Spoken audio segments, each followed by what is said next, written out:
شمع اشعار 29۔ بزم جہاں میں بھی ہوں اے شمع درد مند، فریاد در گرا صفت دانائے سپند۔ دی عشق نے حرارت سوز دروں تجھے، اور گل فروش اشک شفق دوں کیا مجھے۔ ہو شمع بزم عشق شمع مزار تو، ہر حال اشک غم سے ہی رہی ہم کنار تو۔ یک بھی تیری نظر صفت عاشقان راز، میری نگاہ مایہ آشوب امتیاز۔ کعبے میں بت کدے میں ہے یکساں تیری ضیا، میں امتیاز دیر و حرم میں پھنسا ہوا۔ ہے شان آہ کی کہ تیرے دود سیاہ میں، پوشیدہ کوئی دل ہے تیرے جلوہ گاہ میں۔ جلتی ہے تو کہ برق تجلی سے دور ہے، بے درد تیرے سوز کو سمجھے کہ نور ہے۔ تو جل رہی ہے اور تجھے کچھ خبر نہیں، بینا ہے اور سوز دروں پر نظر نہیں۔ میں جوش اضطراب سے سیماب وار بھی، آگاہ اضطراب دل بے قرار بھی۔ تھا یہ بھی کوئی ناز کسی بے نیاز کا، احساس دے دیا مجھے اپنے گداز کا۔ یہ آگہی میری مجھے رکھتی ہے بے قرار، خوابیدہ اس شرر میں ہے آتش کدے ہزار۔ یہ امتیاز رفعت و پستی اسی سے ہے، گل میں مہک شراب میں مستی اسی سے ہے۔ بستان و بلبل و گل و بو ہے یہ آگہی، اصل کشاکش من و تو ہے یہ آگہی۔ صبح ازل جو حسن ہوا دلستان عشق، آواز کن ہوئی تپش آموز جان عشق۔ یہ حکم تھا کہ گلشن کن کی بہار دیکھ، ایک آنکھ لے کے خواب پریشاں ہزار دیکھ۔ مجھ سے خبر نہ پوچھ حجاب وجود کی، مجھ سے خبر نہ پوچھ حجاب وجود کی، شام فراق صبح تھی میری نمود کی۔ وہ دن گئے کہ قید میں آشنا نہ تھا، زیب درخت طور میرا آشیانہ تھا۔ قیدی ہوں اور قفس کو چمن جانتا ہوں میں، غربت کے غم کدے کو وطن جانتا ہوں میں۔ یاد وطن فسردگی بے سبب بنی، شوق نظر کبھی کبھی ذوق طلب بنی۔ اے شمع انتہائے فریب خیال دیکھ، مسجود ساکنان فلک کا مال دیکھ۔ مضمون فراق کا ہوں ثریا نشاں ہوں میں، آہنگ طبع ناظم کون و مکاں ہوں میں۔ باندھا مجھے اس نے تو چاہی میری نمود، تحریر کر دیا سر دیوان ہست و بود۔ گوہر کو مشت خاک میں رہنا پسند ہے، بندش اگرچہ سست ہے مضمون بلند ہے۔ چشم غلط نگر کا یہ سارا قصور ہے، عالم ظہور جلوہ ذوق شعور ہے۔ یہ سلسلہ زمان و مکان کا کمند ہے، تو کہ گلوہ حسن تماشا پسند ہے۔ منزل کا اشتیاق ہے گم کردہ راہ کو، اے شمع میں اسیر فریب نگاہ ہوں۔ صیاد آپ حلقہ دام ستم بھی آپ، بام حرم بھی طائر بام حرم بھی آپ۔ میں حزن ہوں کہ عشق سراپا گداز ہوں، کھلتا نہیں کہ ناز ہوں یا نیاز ہوں۔ ہاں آشنائے لب ہو نہ راز کہن کہیں، پھر چھڑ نہ جائے قصہ دار و رسن کہیں۔ مشکل الفاظ کے معنی۔ بزم جہاں مراد دنیا، فریاد دور گرا ہر وقت فریاد پر تیار۔ دانہ سپند یعنی وہ دانہ جسے آگ پر ڈالیں تو چٹکنے لگتا ہے۔ سوز و دروں یعنی جذبہ عشق کی گرمی۔ گل فروش اشک شفق گوں یعنی خون کے آنسو رونے والا۔ بزم عشق مراد خوشیوں کی محفل۔ ہمکنار رہنا یعنی بلغگیر یا ساتھ ساتھ۔ یک پی یعنی ہر جگہ ایک ہی طرح روشنی دینے والا۔ عاشقان راز یعنی بھید یا حقیقت کے عاشق۔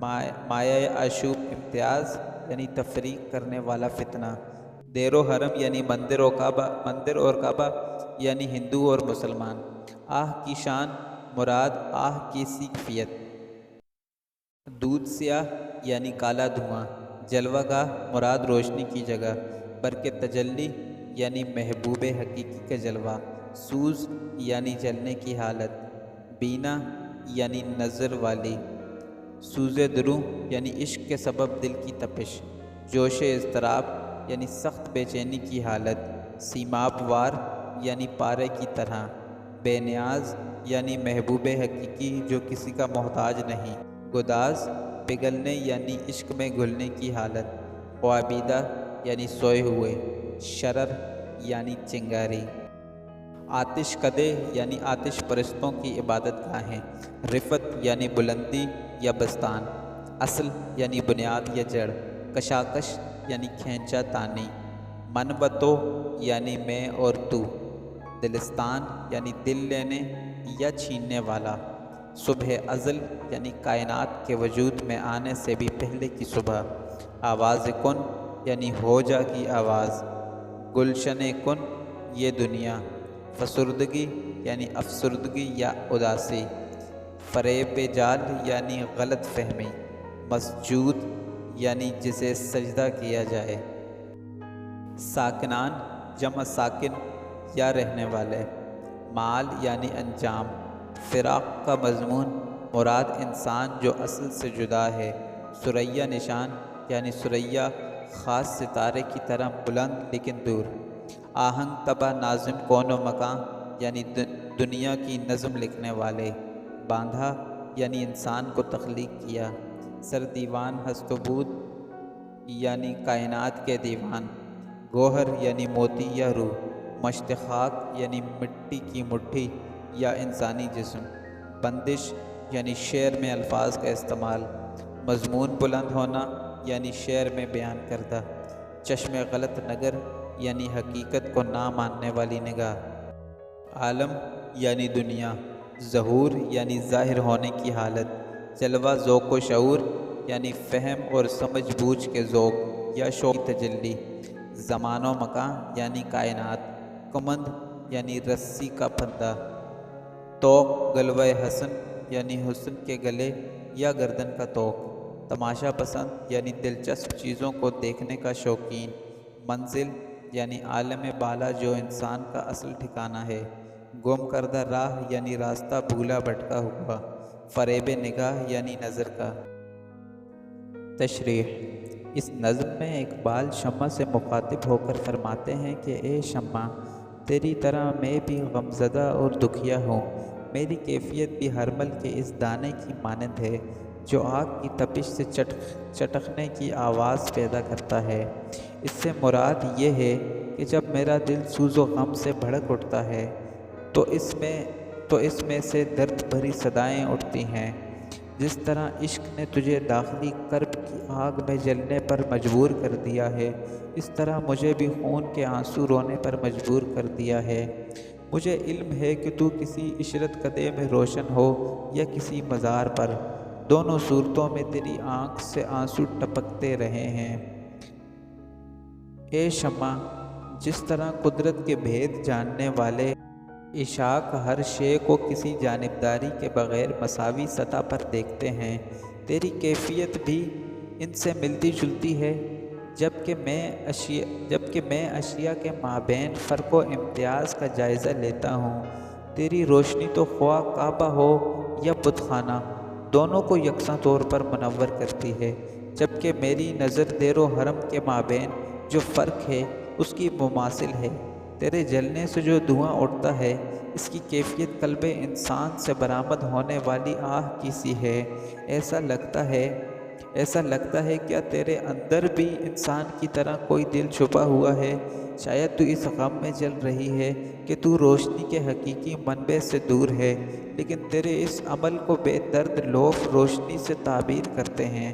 اقبال نے جلنے کا لفظ یہاں دو طرح سے استعمال کیا ہے، روشنی کے حوالے سے اور کڑنے کے حوالے سے۔ چنانچہ وہ کہتے ہیں کہ تو جل رہی ہے تاہم حیرت اس امر پر ہے کہ تجھے اپنے مرنے کا بھی کچھ پتہ نہیں ہے۔ اس قدر چشمے بینا رکھتے ہوئے بھی تو اپنے داخلی جلن سے آگاہ نہیں ہے۔ اس کے برعکس میں اضطراب اور بے چینی کے سبب پارے کی طرح تڑپ رہا ہوں، اور اس اضطراب و بے چینی سے میرا دل پوری طرح آگاہ ہے۔ مجھے اپنی ذات کی شناخت کا جو شعور عطا کیا گیا ہے، بظاہر یہ ایک معمولی سی چنگاری کی مانند ہے، تاہم اس میں بے شمار آتش کدے پوشیدہ ہیں۔ بلندی و پستی میں امتیاز کی خصوصیت اسی سبب پائی جاتی ہے۔ آگہی کا یہی وہ شعور ہے جس کے سبب پھولوں میں خوشبو اور شراب میں نشے کا عنصر برقرار ہے۔ یہی آگہی بلبل، پھول اور ان کی خوشبو کے علاوہ بندہ و آقا کر مابین فرق کا سبب بن جاتی ہے۔ مزید فرماتے ہیں کہ خالق کون و مکان نے کن کی صدا کے ساتھ کائنات تخلیق کی تو حسن، عمل، عشق کا گرویدہ ہوا، اور اسی کیفیت نے کافر کے دل میں ایک تڑپ اور اضطراب پیدا کر دیا۔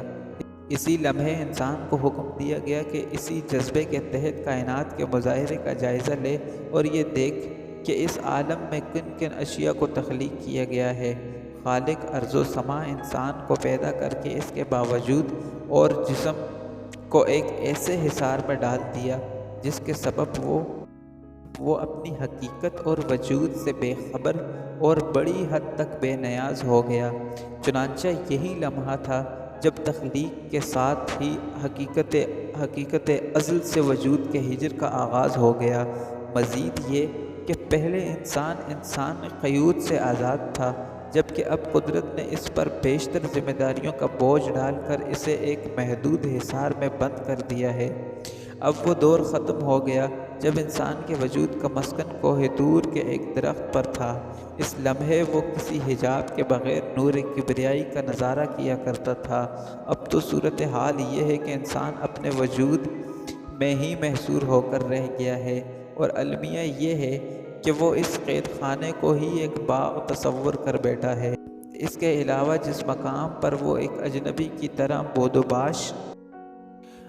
باش اختیار کیے ہوئے ہے، اب صورتحال یہ ہے کہ وہ اپنے حقیقی وطن کی یاد میں افسردہ و پریشان رہتا ہے۔ اقبال پھر شمع سے مکالمہ کرتے ہوئے فرماتے ہیں کہ اس پس منظر سے یہ حقیقت واضح ہو جاتی ہے کہ انسان کس قدر فریب خوردہ ہے جو اپنے فانی وجود کو ہی ایک مستقل حیات سمجھ بیٹھا ہے، حالانکہ ساکنان فلک کو سجدوں کا مآل بھی اسی کے روبرو ہے۔